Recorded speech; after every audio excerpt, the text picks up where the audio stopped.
Good afternoon, sir. Good afternoon. Sir, how go again, sir? Peter.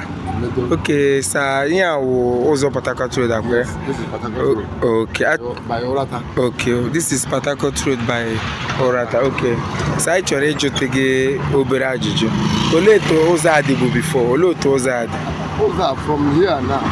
From here now. Anaga biya aga. No flyover. Anaga ya aga. Anaga ya aga. Ụzọ gwụrụ agwụ. Ụzọ gwụrụ agwụ na ị ga-ahụtacha pọpọ. Ị ga-anacha ebe a. Chineke God. But since Governor bara n'oche, ele ihe ndị iche dị na ya na.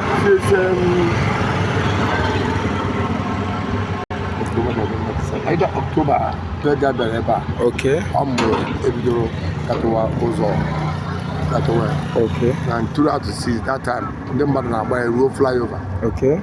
Gbara gawa Port Harcourt. Wow. So akpatụla ya aka. Akpatụla ya aka. O ji dizie obere motor ebe a.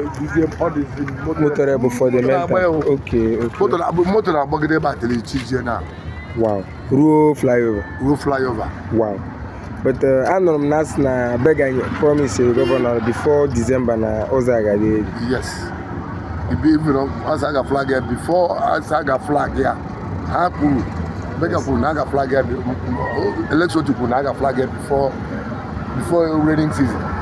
Wow. Before rainy season. Wow. Flag here. So ele ihe were gwakwana governor. Ihe m nwere gwa ya bụ na ajụjụ ka o ji na nke o ji dị mma. Okay. And ọ na-eme ọfụma. O mere onye ọbụla ihu onye ọbụla ọ chịtọ mmadụ na road a. Yes. And ihe bega na-arụ onye ọbụla na-ahụ ya n'anya. Yes. Were na-glorify the governor.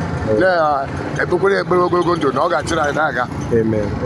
Because m ji ekwu ha mgbe m bịara ụzọ ala stọ dị tụ mma adị m nwata abụ m nwata ezigbo nwatakịrị ọ bụrụ na ọ bụ 5 or 6 years mgbe dadị m pọmbe ebe a but the last time bịara bụ ụzọ aga oge a na-egbu ebe azụ this place now.